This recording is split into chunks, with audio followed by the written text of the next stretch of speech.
बच्चों good morning. आज का जो टॉपिक हमारा वो है गुरुत्वीय त्वरण।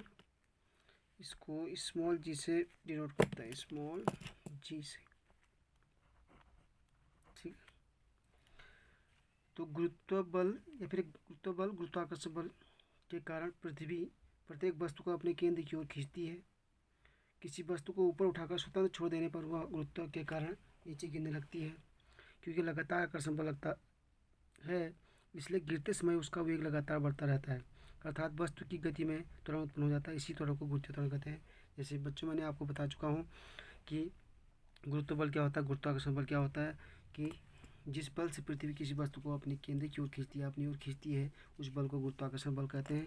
जब कोई किसी वस्तु को हम क्या करते हैं, किसी वस्तु को हम ऊपर फेंकते तो हमेशा नीचे की ओर आती है, क्योंकि क्या होता है बच्चों कि वो पृथ्वी क्या करती है, गुरुत्वाकर्षण बल लगाती है। जैसा कि हम कोई वस्तु क्या कर रहे हैं, कोई वस्तु यहाँ से क्या फेंकी, हमने ऊपर की ओर फेंकी, यहाँ तक गई। ठीक है, यहाँ तक गिरने के बाद आपको आती है, नीचे आती है, धीरे धीरे क्या आती है, नीचे आने लगती है।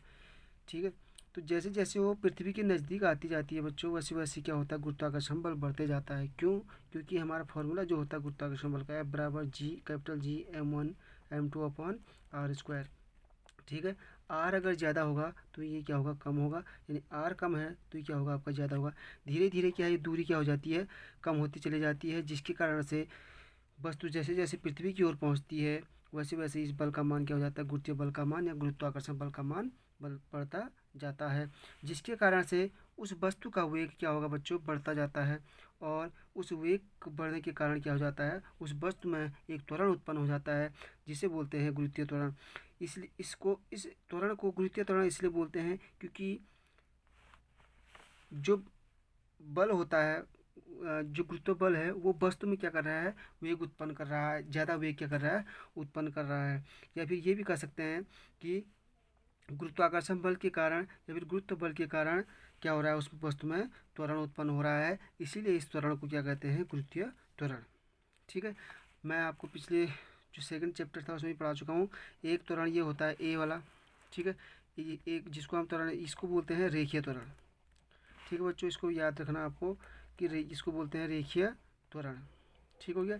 एक जी होता है आपको, ये होता है आपका गुरुत्वीय त्वरण। गुरुत्वीय त्वरण जो अभी मैंने बताया, ये रेखीय त्वरण क्या होता है आपका, सीधे सीधे आप अगर ये वाला फोर्स लगा रहे हैं, ये फोर्स आप इस पर लगा रहे हैं तो क्या होगा, आपका वस्तु का वेग बढ़ेगा, तो इसमें क्या हो जाएगा, आपका रेखीय त्वरण।